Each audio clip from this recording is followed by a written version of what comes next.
Hello and welcome to another live of Sport Intellect. And I'm here joined by Abel and Jaren. Welcome to the show, guys. So we're here to talk about India's comprehensive and mammoth win over Sri Lanka just today. And what are your takes on Rohit Sharma's captaincy? Actually, as a red ball captain. Any takes on that, Jaren? I think we all were very excited to see how Rohit Sharma is going to captain in red ball, and I think suffice to say he is an excellent job. Very tactically astute. He did not at all show. Now you know that Rohit Sharma is a complete captain, and the way he set up his field, especially making sure that Sri Lanka did not get even an inch to breathe. He completely choked them down. There were no runs available, even when Sri Lankan batsmen were looking settled. So I think that shows Rohit Sharma's aggressive captaincy, shows the fact that he's not only a good white ball captain, but he can be. In fact, I really wish we could see a lot more of Rohit Sharma as a test captain, give him an era. That remains to be seen, but the fact is, I am color me impressed because he's been an excellent captain. Yeah, Abel. Oh yeah, before the start of this test series, there was this podcast which me and Jaren did, and one of the things which I highlighted was I'm so excited to see Rohit Sharma captaining in red ball format, and how is this team going to be lined up in the first test match? Now, we're officially beginning of a new era in multiple fronts. The middle order has changed, a new captain, a new vice captain. So, it was a fresh looking Indian side after a very long time. And I'm so impressed with the way how they approached the test match. And, you could say they were a weaker opposition in Sri Lanka, but then no test matches come easy. Let it be played on a road or let it be played in any of the pitches. It always has to be one of the toughest tasks for any player. And I'm so happy that Rohit Sharma was able to marshal his troops to perfection, and that's something which we saw. That's one of the characteristics of Rohit Sharma which we all love, right? He's so composed, and at the same time he's aggressive in his decision making. Especially some of the decision making which he made with rotating the spinners, giving the leverage to Rishabh Pant to go out there and express himself. These things are some things which you see from Rohit Sharma, and I'm sure that this team is only going to get better from here on. I would say a 9 out of 10 performance from Rohit Sharma, but still is yet to be tested. Pink ball match would be a little bit of a test for him compared to this match. So I'm keenly looking for that, and also his future endeavors as a test captain. Yep. So you guys think Sri Lanka was a bit confused who they were actually fighting against? Were they fighting against Jadeja or were they fighting against India? I Yeah, think, if I take the question, the only way I would answer it is it was Jadeja and 10 others to support him in this test match. In fact, you probably add those 10 more to the spectators list. They might as well have just paid for the tickets because that was pretty much it. Jadeja himself alone almost reached Sri Lanka's score and took 9 wickets. So, with the first time score. So, it's pretty much Jadeja doing a better job than all the Sri Lankan batsmen combined together. And especially the bowling as well. I think at this point in time, Sri Lankan players will be having nightmares of Ravindra Jadeja facing them. What a player! What a match for him! I think there was, I think, one of the commentators on air remarked, "The man for Mohali is pretty much what he was. Yesterday, today, he just owned them, and there's no two ways about it. Bat, ball. It was a great test match for Ashwin. It was some great bowling by Shami, but you could never see them. It was just Jadeja's show, and the rockstar came true, and it was so fitting that the test match during which the great legend Shane Warne passed away, someone who's had a great impact on his career, someone who brought him to light in the IPL. I think if I were, Shane Warne looking down on this match, wherever he is, he would be very proud of the rock star that he recognized. I think what yeah, a what a great match for Jadeja. What a great talent he has been for Indian cricket. yeah, true. Yep. So Abel, if you want to add on that. That's one of the points of our discussion for today, whether Jadeja is the world's best all-rounder. Maybe I'll just spark a debate. For me, in my books, Jadeja is the world number one all-rounder by far, and he's second to none. You can say Ben Stokes, Shakib Al Hasan, you can bring in different names, but an all-format all-rounder, taking his fielding, batting, bowling, just on impact. Maybe you can see Ben Stokes will come close to him because of that World Cup final innings or that innings which he played in Leeds against Australia. Now you know him for those impactful innings, but then if you look on consistent basis and just looking at his numbers as well, he's been so impactful for India in all the formats. And one of the reasons why I felt India couldn't win in South Africa is because Jadeja wasn't there. And just as a spin bowler as well, maybe we'll be talking about Ashwin later in the show, but then just as spin bowler, how he has developed over in the last 3 years, I feel Jadeja is above Ashwin, at least one notch above Ashwin in all formats, especially when it comes to bowling in white ball format. At the same time, also in red ball format, he's able to bring that control which he lacked previously, and that's one of the reasons why Virat Kohli showed reliance on him previously. Dhoni shows reliance on him in CSK, and now Rohit Sharma completely trusts this man to win him games, and that's one of the reasons why you saw him even get promotion in white ball format to go up the batting order and win it for India. So, in my opinion, Jadeja is a world number one all rounder without any doubt, and I see some of the best of Jadeja yet to come, because you saw it in South Africa. Why you lost is mainly because you didn't have the balance. You cannot put Ashwin or Shardul Thakur as your number seven. India won England. India did well in Australia because of that guy. If you look at Jadeja's impact, if you just go back to that Melbourne Test match which India played, he picked up 4 wickets and he scored a brilliant 70 runs there. You go back 2014 Lords, he scored a 70 and he picked up 5 wickets there. You go to Oval and Lords last year, he was there contributing. So if you look at major Indian wins in overseas condition last 7 years, it's been one man who stands out. And one man has contributed consistently with ball and bat. That's Ravindra Jadeja. And I don't know why people do come out saying that he's a pipe chucker. He is not good for Test cricket. He is not probably as good as Ashwin. For me, I think he has had a better impact than Ashwin in Test cricket. If you look at overseas conditions in the last 3 years, I know I'm making a huge statement over here, but then that's a fact. Uh, and that's one of the reasons. I'm again going back to South Africa series.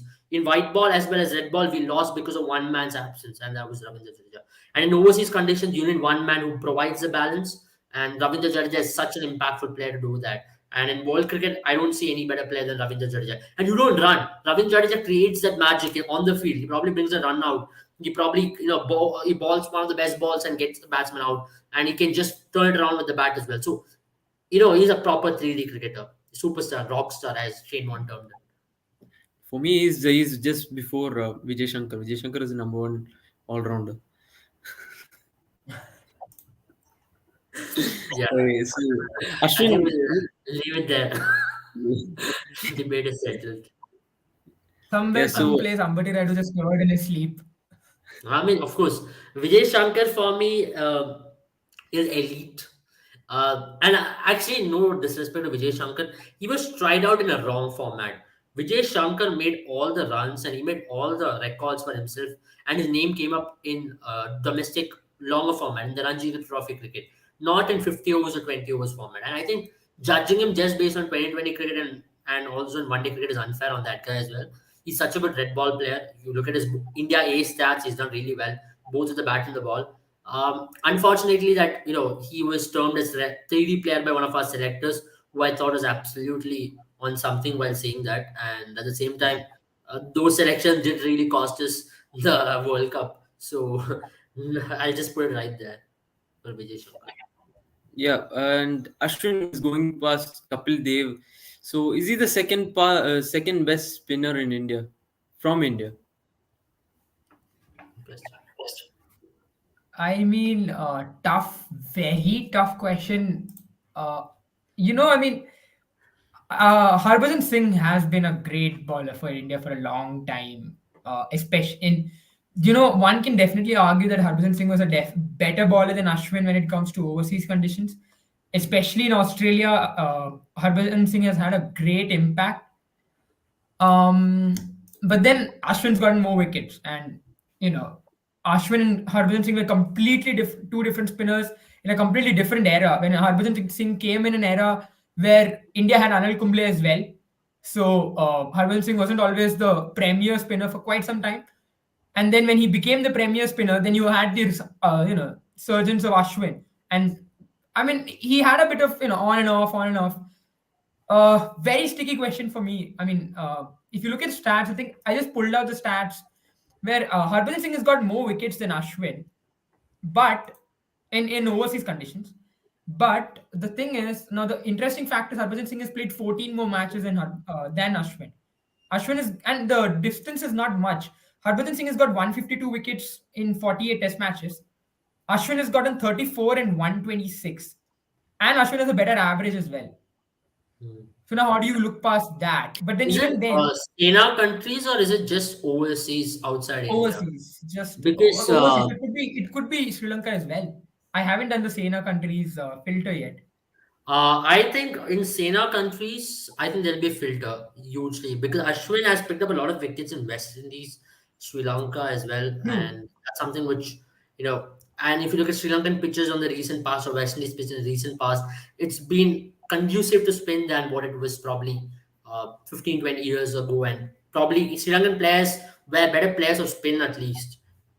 Previously, you had a Jayawardene, Sangakkara, you had a Sanat Jayasuriya who used to go after spinners. So I think it's tough to compare both the spinners. Generally, you can carry on. Yeah, I'm not.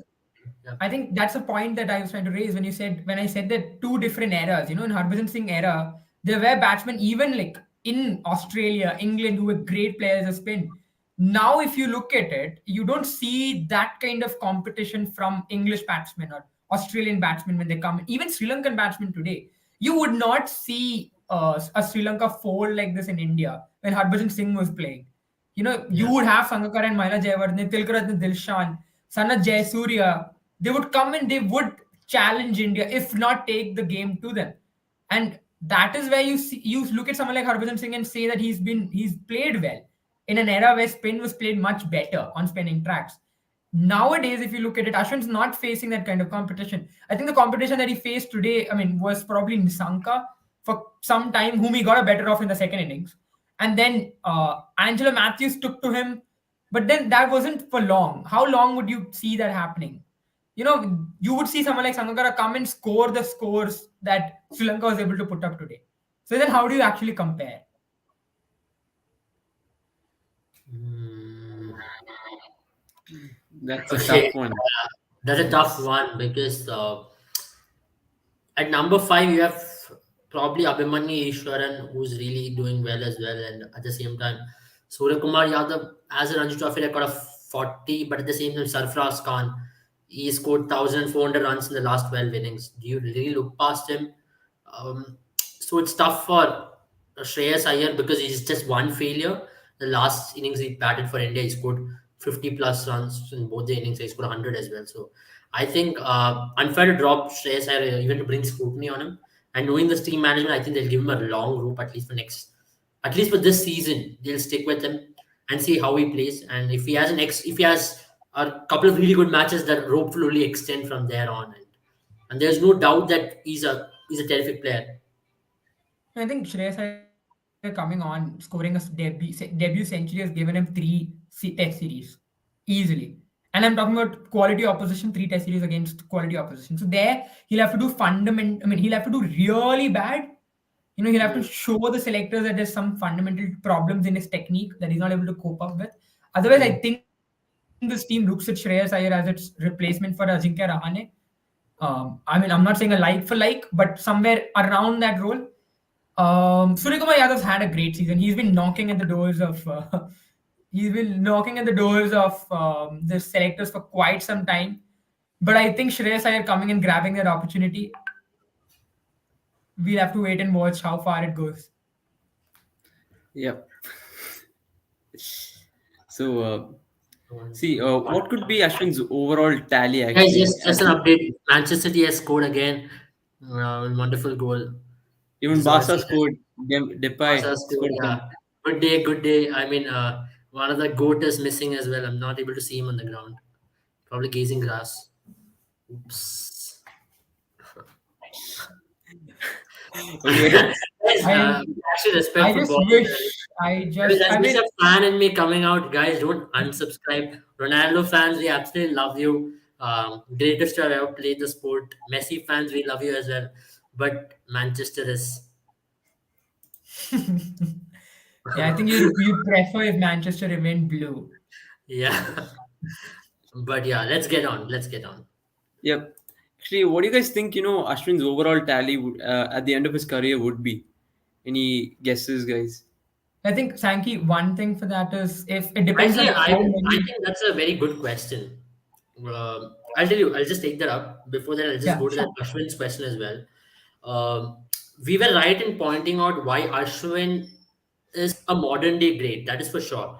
In this day and era, if you're picking a test spinner, if you're making a 11 from 2010 2022, Ashwin will be your sole spinner in any lineup. A World 11, Ashwin will make it very easily. He has won Sir Garfield Sauber's Cricketer of the Year award 3 to 4 times, and not a lot of players have won that. And it's not easy. He has scored runs, he has picked up wickets, and Ashwin is a better all-round cricketer than Harbhajan Singh. But as a spinner, the debate is on whether Ashwin is a better spinner than Harbhajan Singh because he went past Kapil Dev. I'll never compare Ashwin as a second best bowler for India because I'll bring a new debate. Is it impact or is it stats? Now that's the question. Jasprit Bumrah, now you can all agree that Jasprit Bumrah could end up being India's greatest ever fast bowler. But there will be another school of thought who thinks Kapil Dev is India's greatest ever fast bowler. Maybe Jasprit Bumrah might not have the longevity of a career like Kapil Dev and might not end up in 434 wickets. But can we say Jasprit Bumrah is a better bowler than Kapil Dev just on impact? And at the same time, this debate also goes for Dale Steyn and James Anderson. James Anderson has picked up 640 wickets, cruised 640 wickets. And Dale Steyn has only picked up 439 wickets. But if you look at the impact what Dale Steyn had on performing on pitches or on performing and winning matches for South Africa all across the globe, I would say is bigger than what James Anderson has had for England. James Anderson, for a very long time, or maybe until very recently, you know him as a player who could only play in England. But towards the later stages of his career, you're seeing him now go perform in South Africa, Australia, India, for example. But that's a similar debate which I'd like to spark for Ashwin as well.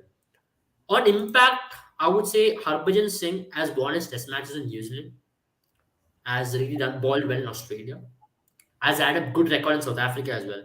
I remember one of his bowling spells, which actually won India's Test match in Cape Town, if I'm not wrong, in 2010. In that Test match, also Sri Shant bowled well. Actually, this also brings to another point. Sri Shant very recently came out saying that people are judging me on the stats and people should judge me on impact. And if you look at one of the Indian fast bowlers to win his overseas Test matches consistently from 2005 to 2010, it was Sri Shant. He won his 2 games in South Africa. He won his game in England. So I think on impact, if you're judging a player, I would say Harbhajan Singh is slightly ahead. But at the same time, what is the paradigm of, or what's the yardstick for judging these players as well? That's a very important question over here. If you're going to judge these players just based on stats, then I would say Ashwin is India's second best bowler, just on stats. But that does not tell you a fact that how great a bowler Kapil Dev was or how great a bowler Harbhajan Singh was. So I think stats don't tell you everything, but at the same time, you have to look at impact, measure of impact. We don't have a parameter for that. If we just have a parameter for the impact a player has, that would be massive. I think when it comes to stats itself mean the player has had a certain impact on the match. But then Yes. at the end of the day, it's a team game, and therefore an impact for me is what matters, right? You look at, for example, I think one of the most impact players I would say in Indian cricket is probably MS Dhoni. Yeah. The fact that like you But if wouldn't you say look at MS his Dhoni stats, if you look at his stats. I would pick Dhoni as a top, as my three best, one of my India's three best best ever. You will white never ball pick India, batsmen of all time. Dhoni as India's But best ever then if you look batsman. at his Yeah, stats, if you put all-time run getters for Indian white ball cricket, Dhoni is not there. Probably Dhoni won't make it into hundreds list, or Dhoni won't make it to best averages list. But if you look at the impact, the finishing, what he had, he might not have always scored hundreds because he should come at number 6, number 7, and he should still win you games and he should still take India out of a lot of big tough positions. And that's why I feel a lot of finishers are judged on the same paradigm as a batsman, as a top order batsman. That's why stats don't tell you a lot of stories. Stats will tell you stories to a certain extent, but stats don't tell you what you actually were able to contribute. If you look at Rishabh Pant, I feel Rishabh Pant stats might not tell you the impact he could probably create. This is another thing. Rishabh Pant in Test cricket has created more impactful innings than any other wicketkeeper batsman has ever done for India, even more than MS Dhoni. Because some of the innings which he has played has been has been just outstanding, and that's no other wicketkeeper batsman in India has ever done that. And Rishabh Pant, if in another 5 years' time, he could easily walk in to be India's greatest ever, or world, or probably one of the greatest in the world once he finishes his Test career as a keeper batsman. So I think it's tough to compare Ashwin with Harbhajan, but then you can probably keep Harbhajan just based on what he was able to contribute in overseas Test matches. But Ashwin as an overall cricketer stands out, batting, bowling, everything. I think it's I just pulled out. I mean, I tried to get the filters in that you mentioned about the SENA countries, and if you look at this now, Hmm. the matches that Harbhajan Singh has when it comes to wins, Hmm. you see Harbhajan Singh pick way more wickets than Ashwin. I Yeah. think if I'm not wrong here, it shows me Harbhajan Singh taken on 10 wickets in matches that we have won in Africa or Europe, that is England or South Africa. Um, and you look at the opposition, that is Australia, England, New Zealand, South Africa. And Ravindra Jadeja has taken 7 in 3 matches. And Ashwin has taken a lot lesser. I think he's taken some 3 wickets. No, I haven't included South Africa. I mean, I haven't included Australia here, and that's why you see Harbhajan Singh's wickets being so less, or even Hmm. Ashwin for that matter. But I think the fact is, if we're coming back to the debate, if you look at MS Dhoni, I think he's a very good example. MS Dhoni is your all-time great finisher, not if not the best. But the fact is, you cannot rate him as a Virat Kohli or a Rohit Sharma. They've certainly have the potential to get more runs than him. But the fact is, Dhoni's won matches, so you need to look at the stat of how these players and their stats when it comes to wins. Now, why Yeah. do we say Virat Kohli is a big impact player? Is because of the fact that when he's chasing and he gets a 50, most of the time India wins, right? Yeah. And that is something that you saw, for example, in an Australian team. Players were impact players where they would come and they would win matches. Like Shane Warne is someone who's had some great stats. And if you Yeah. look at, I think if you look at, like, I think a very good example is look at Brian Lara, for example. His stats are really good. But how many times is he won his team matches? You can't blame him. He did not have the best of teams to Yes, start with. exactly my point. That's why I Right. would say Glenn McGrath was a bigger match winner than probably a Brett Lee. And Glenn McGrath Yeah. stats also speak for himself. But at the same time, Glenn McGrath was an extremely good match winner. But at the same time, I felt Shoaib Akhtar was a crazily good match winner, but the stats don't speak for himself. His stats had a lot of stuff. He has only picked up 189 wickets, but then the impact which Shoaib Akhtar has had on Test cricket and on spells which he has bowled has been crazily good, and he's done so good for Pakistan in winning matches. So a lot of I think, times stats don't tell a lot about you as a player. For example, in T20 cricket, you know, if you have an average of 20 and you're coming in number six and you have a strike rate of 140, people will judge you as a bad player because you have an average of 20. But he might have won you probably out of five, you might have only three matches.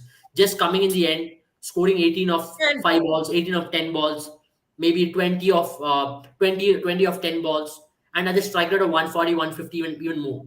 And stats won't even add up. Maybe in the total tally of runs, he'll be only having 140 to 120 runs, but he might be a really good match winner. So there are different paradigms or different yardstick for judging these players. Same thing for Ashwin. Ashwin should be judged uh, with Harbhajan Singh on the impact he's had on winning test matches for India.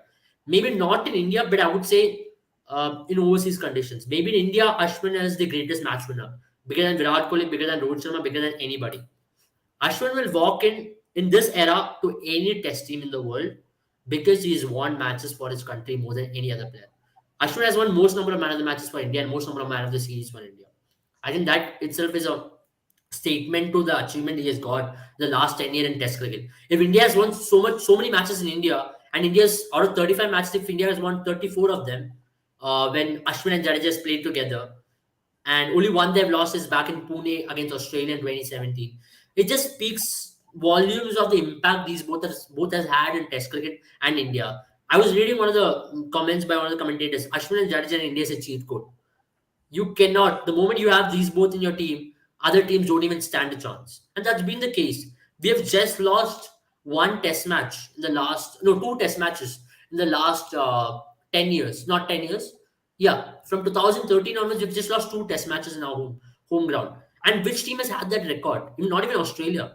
and not even any of the countries has had that record like India has had. So I think that just speaks testament of these both bowlers, especially Ashwin. He's been a sole match winner for India.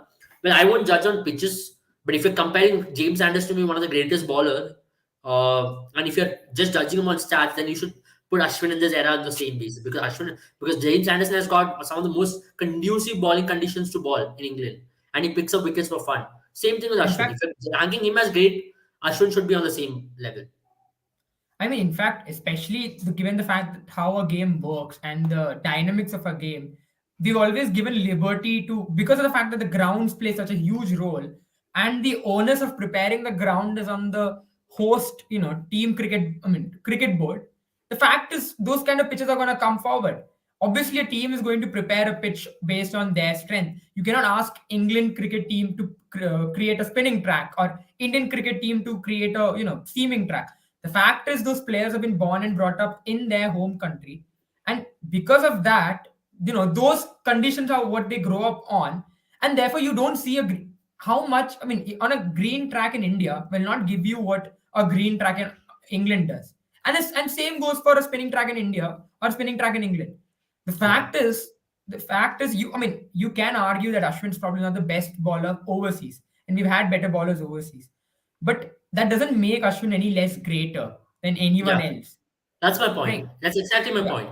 You don't, maybe in India you can say that Harbhajan Singh might come in an all-time 11 ahead of Ashwin, but currently in this era, you can say Ashwin is your number one, and Ashwin is the number one in the world.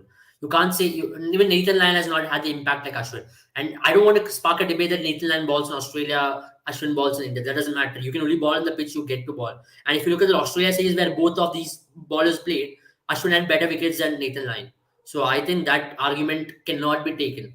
You just judged on the series where Nathan Lyon and Ashwin has played and who has had better impact.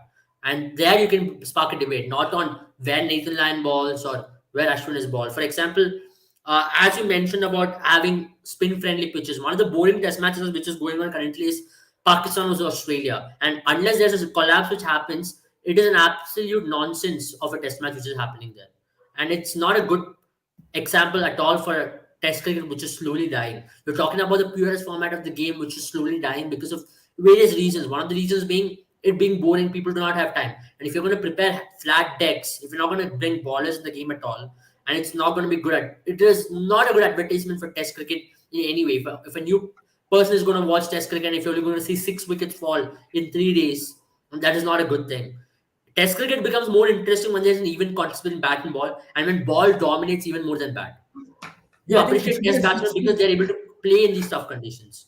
It should be 60 to 40, where 60% Yeah, in bowlers' favors and 40% in the batsman's favor. Because you want the ball to do something, challenge the batsman. The test is the test comes for the patience of the bowler and the durability of the batsman. That is what a test match is. And the fact is, if you're creating a flat track, then it's nothing better. Like it's pretty much a 5 day, 1 day match where you're gonna have large scores and draws. It's doesn't work that way. yeah, Matches only have a result when the pitch is doing something, and that is something we have seen. Over the years, if you look at the pitches, the fact is whenever there's bounce, whenever there's lateral movement, those pitches have led to one of the greatest test matches that have ever happened. You look at the Leeds test match, or the heading lead test match, sorry, or the test series that India won in Australia. The both the test series is where there was bounce, there was pace, batsman being challenged. Pujara caught a few on his helmet. That kind of durability, that kind of competition between bat and ball is what people come to watch in test matches, and we have had a lot of these in the past. And that is where test matches, that is why the profile or the stocks of test matches haven't gone down with the purest of cricketing fans. But the moment you try and create a batting track where the ballers are completely ruled out, see, you can't have 100% batsman batting track and 100% bowling track. Either of them is antithetic to the game, because that rules out one skill, and it makes a one way one show, and that is not fun for anyone to watch. Yep. absolutely. Don't you guys think, like, T20 is like a batsman's format of the game. Like, they have the advantage, taking the bowlers for maximum runs. You can see bowlers going for huge sixes, fours, but then, when it comes to test don't you feel the bowlers can have a bit of an advantage? Exactly my point. I was having this discussion with Jaren yesterday as to why I felt Rawalpindi pitch was not a good testament to Test cricket at all. Because if you look at Test cricket in the last decade or so, we've seen a considerable reduction in where batting skills have come down. Before, I would say, in the last decade or so, the bowling conditions have only gotten better in Test cricket compared to the era previous to that. If you look at the era from 2000 2010, there were some really good batting wickets across the world, and skill also was really good when it comes to batsmen. You had some of the greatest batsmen batting in that era. But if you look at county championship, if you look at Ranji Trophy cricket, if you look at uh, international cricket, the levels of batting or the scores have come down because it has been more of batting, bowling friendly wickets. Let it be bowling friendly wickets when it comes to ball turning much more. The degree of turn has been much more, or degree of swing in county championship has been a lot more compared to what it has been previously. And this is one of the reasons with what England believes has been their downfall to their batting. Because batsmen haven't gotten that opportunity to bat for a longer period of time. They know that they're going to be out any moment, and some of the scores or averages of batsmen have been around 35 to 40, and that's not a good thing at all. And when you know a 75 miles per hour baller can get you a wicket anytime in a county championship, it's not good because it's been so much more conducive to bowling than any other era. And in that case, Test cricket has been doing well to get the ballers involved around the world, and teams have been using that to their advantage. If you go to New Zealand, you'll get a green top on day one. If you come to India, you'll get the ball turning from probably day one, end of day one, or from day two. If you go to Australia, you'll get faster pitches, but not as fast as before, but still, you'll still get considerable pace. And they try to make it in such a way that it helps the home team. And it's the same thing if you go to all the countries. And that's the beauty of Test cricket, right? You are challenged in different conditions according to what they're known for. In Asia, the ball turn. In England, the ball swing. In New Zealand, the ball seam. So this is what the beauty of Test cricket is. I think that should remain. And if Test cricket should survive as well, and that should be the advertisement. Different conditions bring different challenges, and who excel in all these conditions, you call him a great. Answering your question, Sankey, for me, if you look at a limited overs test match, I mean, limited overs, sorry, not limited test match, limited overs match, the greatest weapon in bowlers' hands, especially T20, is a dot ball. The fact that you can, if you ball, let's say three dot balls, that hurts the ball batting team as well. So that is something that people need to look at. When you say in a T20 match, especially 50 overs, maybe not as much, but a T20 match, that the one of the things that coaches tell their batsmen is to make sure you don't give dot balls away. Because if you have if let's say you have 33 dot balls every over, that means 10 of your overs is wasted. You're not scoring anything in those 10 overs because 60 balls are done. And that's a big weapon. So that is when the batsmen try and take the initiative, give wickets away. In a test match, bowlers don't have the luxury of a dot ball being that important. Dot balls are not important in a test match. A batsman can play 60 dot balls. The importance in a test match is to make sure that the batsman keeps the wicket in hand. So the only way test match can become relevant, the bowler can become relevant, is the pitch has something for the bowlers. The moment the ball isn't doing anything on the pitch, then the batsman is not at a threat of losing his wicket. At least the probability comes down. Then how do you keep a bowler relevant? Then you might as well just have a match where you replace other bowlers with bowling machines. What's the difference then? The ball is just going on straight. I mean, what Abel mentioned, I think one of the reasons for that is because something that, for example, 3 to 4 years ago, there's a big criticism about Kookaburra balls and the SG balls not having enough for the ballers and the seam dying out quickly. So both Hmm. these companies have come up with extra lacquer, much Hmm. more of a pronounced seam, and that has Hmm. helped the ballers. Now you see balls talking a lot more. Even on Australian pitches, the ball is talking. You see the faster ballers becoming much more of a threat. And that is the reason why you're seeing these collapses, like the one you saw Yeah. where India collapsed with 36. Pink ball has done a lot, It was a especially. different kettle of I fish think if you look altogether. at pink ball now, the ball is swinging everywhere. So now, especially in Asia, pink ball is swinging and spinning. So Asia has become much more difficult, and that is why you see the Bangalore Test match get over very quickly. Yeah. This pitch did not have anything. The ball wasn't doing as much as a pink ball will. I'm sure the Bangalore Test match is not going to last even. I mean, even enough this much. You might see batsmen not even putting up as much of a fight. So the Hmm. ballers are getting that kind of incentive with the ball. The fact that the balls are not getting dying as quickly, which is why I Yeah. think test matches, and which is something that test match need to be sold. The reason Yeah. why people don't watch test matches because of lack of action. these new balls are creating that action now. The fact that Yeah, we're having test matches, which is not going further than four matches, the even when you have the fifth innings last season, I mean last session, the test match is not dead rubber. Something or the other is happening. It's coming to a very closed end. There's photo finishes happening everywhere. You remember the Australia India test match where Ashwin and Bihari batted a whole two sessions to win the test match. Even there, on another day it could have been a dead rubber. The fact that you're watching two people bat for 2 hours or so. But the fact is, the beauty of Test match is the fact that that was still thrilling to watch, and that is something that we need to broadcast as cricket fans, as cricket administrators. Don't take away these aspects of Test match that make it pure, that make it an interesting fact. Like we don't take away T20 magic, the runs that come on, the action that happens. If we don't take away that, then we shouldn't take away this from Test matches. And pitches play a huge role in Test series because of the fact that in 5 days you have five different pitches, and the batsmen have or the bowlers have to adapt to each of them on each day. correct.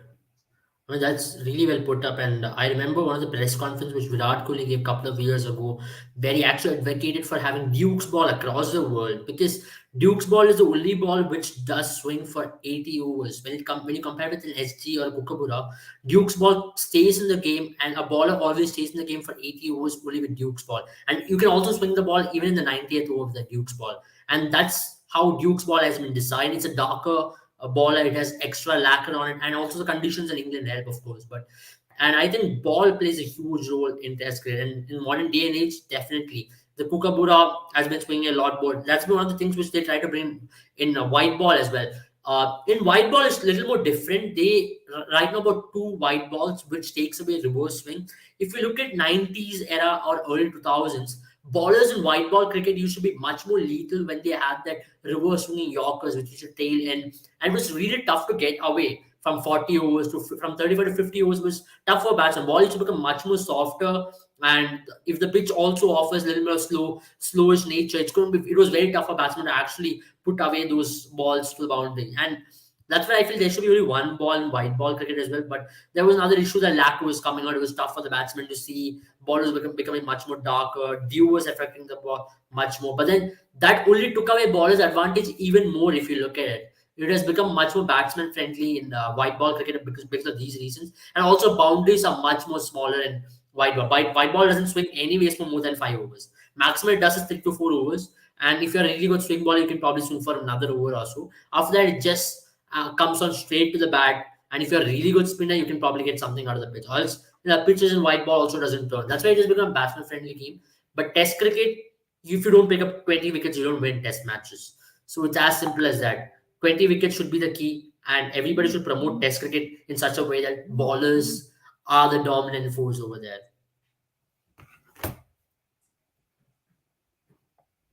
Sankey, I think you're on mute. Yeah, let's move on to India Pakistan Women's World Cup match. Actually, what do you guys think on that comprehensive win for the start of the World Cup? What more do you need? I think for me, this is an interesting World Cup. We did really well in the previous World Cup, and we came so tantalizingly close. I mean, I remember watching that World Cup match, and I really felt for the team. We all wanted our women to go out there, do well, and they came so close to beating. I think it was England, if I'm not wrong. If not for the Anya Shabsol spell towards the end of it, this World Cup we have a new team. It's great to see how they're going to go forward. I think today's game was a testament to the character. Definitely, we were on the back foot early on in our batting innings, but we came back very strongly, and our bowling just completely rolled them over. I think it's just great to see how we did well, and how a girl showed character out there. And any India Pakistan game, be it any sport, especially cricket, that rivalry is very strong, and the fact that we want to win over them every single time just makes it even more sweet, the victory. True. I mean, this is a start of the campaign, and it's a long World Cup. Round robin phase is there this time around compared to other World Cup. So they have to be consistent, and hopefully everybody can pitch in at the right time. You have always spoken about men's team as well, right? You should peak at the right time. And I hope as a batting unit, you peak at the right time. Today's game was not probably the most critical game because you were 114 for six. From there on, Pooja Vastrikar and Sneh Rana just took it away and played really well to take India to 244, which I thought was a really good total in that pitch. And our bowling also. Our bowling has always done well. And of course, there were certain eyebrows raised in the New Zealand series where our bowlers couldn't pick up wickets and we were actually not playing a certain brand of cricket which other teams are following. So the challenges will come for India against probably a New Zealand, a South Africa, Australia, and England, who has been adapting to modern Yes, trends of even the women's West game. Indies actually are looking pretty good. So that Yeah, match is something I'm looking forward to. yeah. So West Indies as well. They have, all these teams have actually gone a notch higher in scoring those 300s, and India has still been playing in that 250 template, which is outdated. I would say probably 4 years outdated at least. But I believe we have a very good bowling attack, which will probably keep us in the game throughout. So I hope Harmanpreet, Mithali all come good at some stage, and once they come good, you know that you will have a really good finish. And especially Mithali, one of the criticisms she's been receiving in the recent past has been because of the strike rate. She's been batting just in South at 75-80, which is way too low for a modern game. For a modern game, you look at Elisa Healy or you look at a Kerr or a Elise Perry or anybody across the world. Especially the English team, Heather Knight, all these batsmen batted close to 110 at least, 90 to 110, and that's where probably our batters are little low on strike, and I believe that they'll come good at some stage for sure. I think Yeah. one thing that the Indian team is really missing out on is Harmanpreet Kaur's firepower in the middle. She's been out of form for some time, and I think the moment she comes into play, and that's, I mean, if you remember her knock against Australia in the semi-finals is what ushered us through.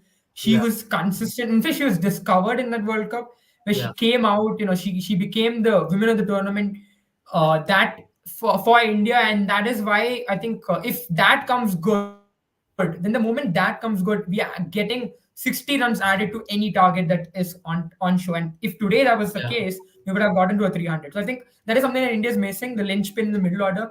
But the Mhm. moment she comes on, I think we will obviously be looking a lot more stronger. Our bowling has obviously looked good. We've got some great spinners. They're not afraid to toss it up, and that is why we've done well. Our fast bowlers, obviously, we've got the legend Julian Goswami in our team. So our bowling has never been the question. I think batting is something that Indian team will be a little bit more worried about, especially today. The Pakistan team Mhm. isn't the strongest women's team out there. Australia is looking really strong. They are looking this time really good. They completely were looking As very strong in the always. Ashes. When, So we when need to when have you see. gone to Women's World Cup not look when Australia has never looked strong? So it's just True. I not mean, but as this time around, if you look at Australia in comparison to England as well, because I they mean, have yeah, had the wood over it was a England. good game. Actually, the Women's World Cup games have been very enthralling if you've been Yes. following it, and I think everybody should. It's been as enthralling as probably even Men's World Cup games because even better than that because you don't see these kind of enthralling or close finishes even in Men's World Cup games. What we've got in Women's World Cup so far. Even today's game was really good. A recovery from 114 for six was really good from India's point of view.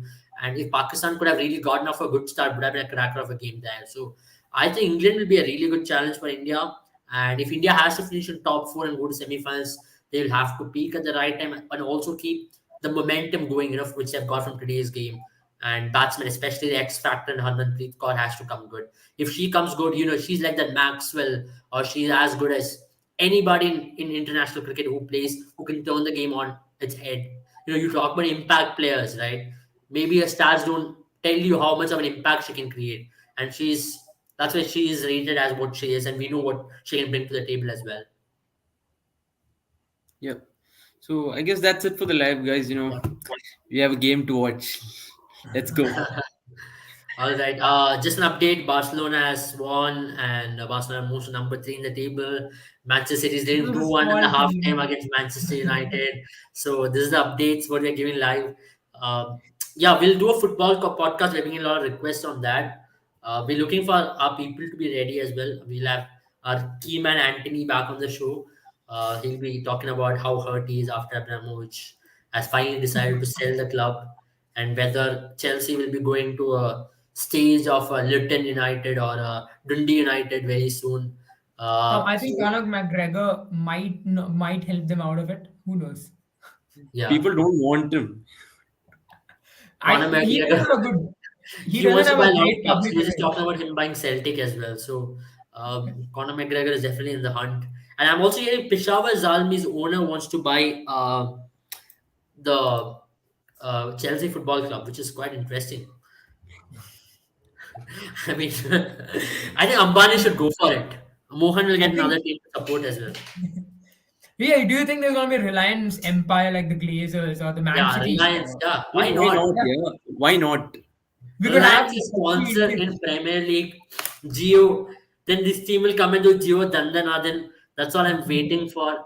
I can Yeah, happily, I mean, this could be the platform where they launch Geo in UK, and yeah. you have And you'll have Jorginho and Lukaku, Werner, and Mount coming and doing Geo you have Dandanadan. Romelu Lukaku also in Geo.